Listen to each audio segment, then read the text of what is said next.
Porch Talks series. We're now here at the Carnwath Farms on the front porch of our administration building overlooking the beautiful, lovely Hudson River with an eagle flying overhead. It's a lovely day, albeit very cool. We're in hopefully one of the last cool spells for the spring season, but it's just beautiful, beyond belief, out here at Carnwath. So please come on out and take a walk, have a picnic this weekend, and just enjoy, the nice, weather. Today, I want to talk about several items during this blog.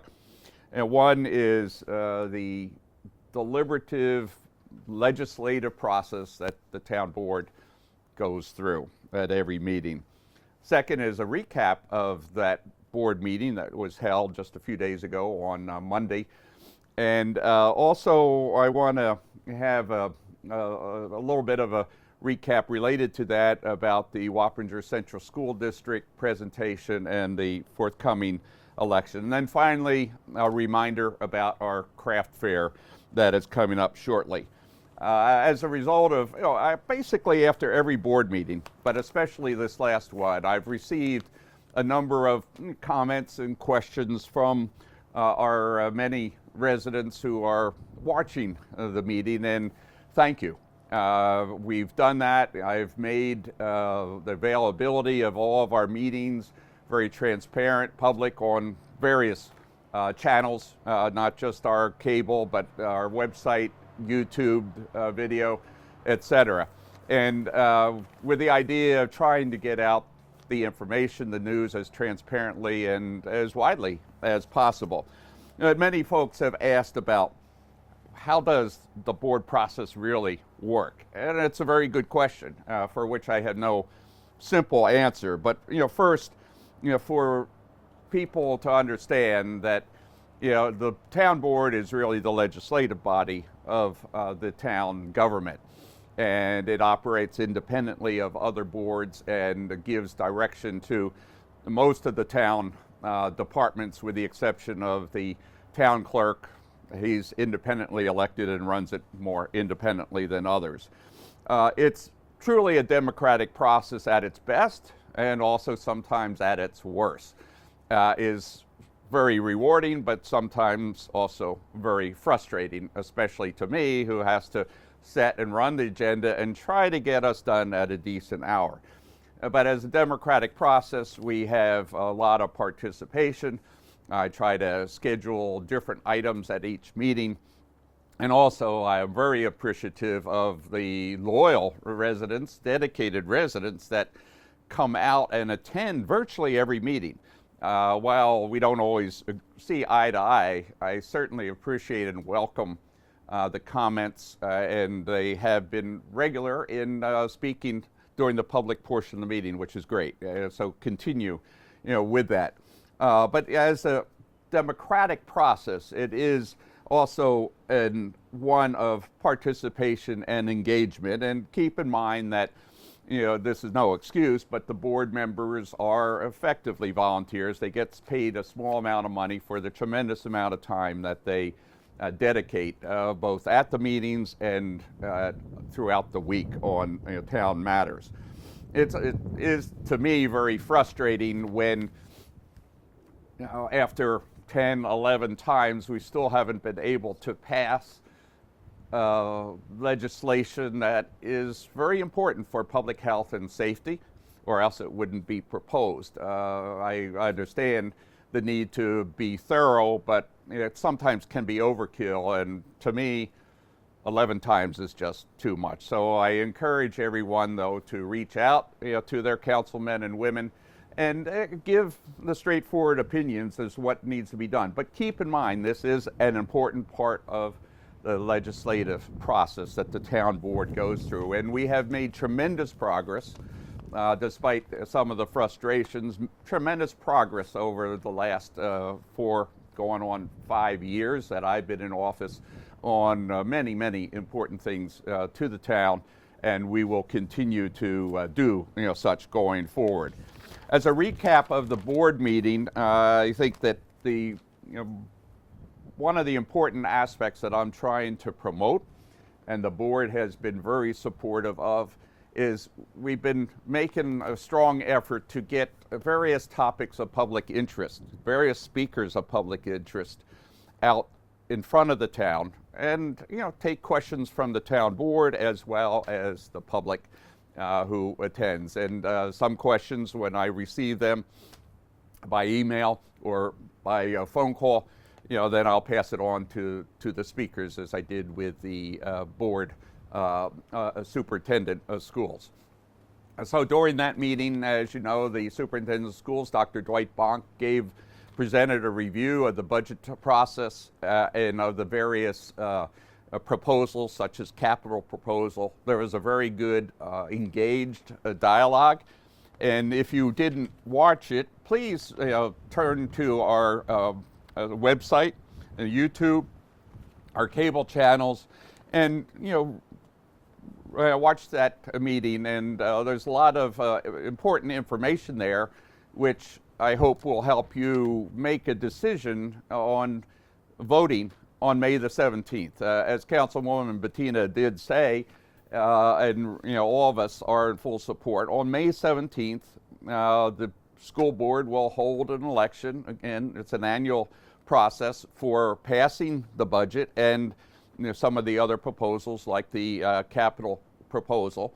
And also there will be board members elected. So it's an important election. All elections, locally and statewide, countywide, federally, are important. But this one, because it does impact the schools, our children's safety, or their education, please turn out for that election. There are some ongoing public hearings that the school board's holding. I believe, in fact, Thursday night, East Fishkill, Supervisor Nick D'Alessandro has invited Dr. Dwight Bonk to attend.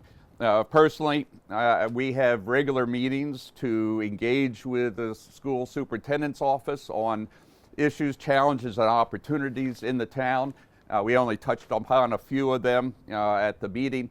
So please get involved, get engaged with this process. There are also committees that the school board has that welcomes volunteers from our community. So please join in the participatory sense for this. Vote on May the 17th and listen to and read the materials that are put out there. In addition, we had a proposal that Joey Cavazzini and I have been working on with local residents, the Kolb family. As you recall, 3 years ago, we had proposed and gotten approval from the town board to establish a community, garden plot, system. We have 1 acre that's over on the east side of this building in the fields that has been plowed. We fenced it, it's secured, we have water going to it, and so we're going to this year, the first year, as we were able to do it coming out of COVID, have plots available. And the proposal that was before the board that was listened to and will be on the board agenda at the next meeting is for the Kolbs to basically manage that 1 acre area for us, and particularly to manage what would be, I think, 20 or 10 or 20 plots that would be available for residents this year to grow your farms. It's an organic site, so please stay tuned as we go through further discussions and hopefully pass a resolution next meeting. Councilman Beal has requested that we do pass it, review it at least, and hopefully pass it. CPL, our engineers, reviewed a number of projects.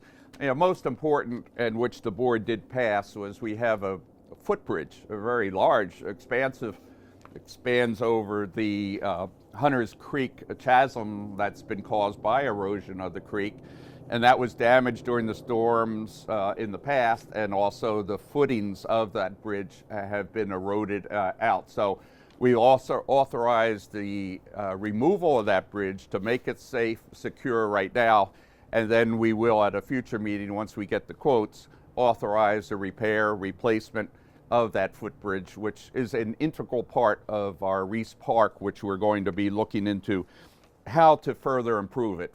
For example, I've been talking with the Randolph School about having it as an outdoor environmental, center. We have a wonderful pond there that used to be an ice skating pond. We want to try to dredge it and make it useful, to the town. It's one of I think it really is the only public pond that we have for those sort of purposes. We did approve some more IT equipment.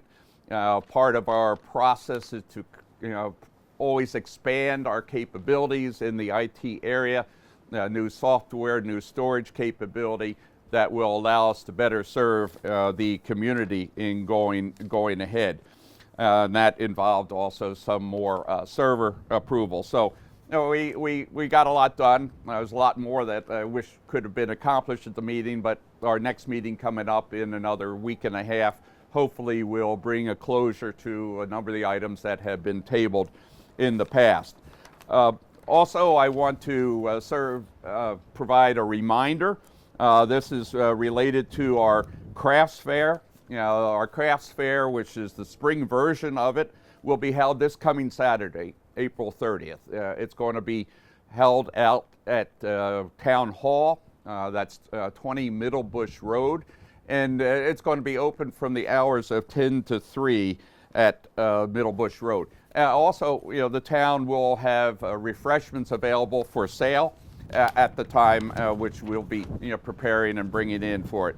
We have a great list of vendors. I'll just mention some of the categories that we have, and whether it's doing your spring shopping, your Mother's Day shopping, birthday, or getting Christmas shopping out of the way right now. We have a number of handmade items, including polished rocks and minerals. We have some wreaths, small batch perfume, soap, and bath products, handcrafted jewelry, a variety of bags and ceramics. There's also county home decor. One of our great employees has crocheted scarves, hats available. We have earrings, candles, and bandanas, and also the Wappinger Senior Association, very important, will be offering raffle baskets, for sale that helps go to the seniors' activities that are funded by the Senior Association as compared to the Recreation Department. But it's a great event, and hopefully the weather will hold, but it will be held indoors, so it's held rain or shine in the town of Wappinger. Town Hall on this Saturday from 10 to 3. So please, come on out and enjoy this activity. We'll be having some future activities. As I mentioned earlier, Pet Palooza, will be coming up. This is an opportunity to, in fact, adopt, pets and buy animal treats, clothing, and a variety of things. There'll be a number of displays on there. We'll talk about that, further. So please stay tuned. Please get more involved with whether it's the town, government and activities, or school, district, and other organizations such as our Seniors Association, our Veterans Advisory Group. All great activities for you to get involved and help make our quality of life continually improving within the town of Wappinger. So until soon, please stay safe and remain well. Thank you and good day.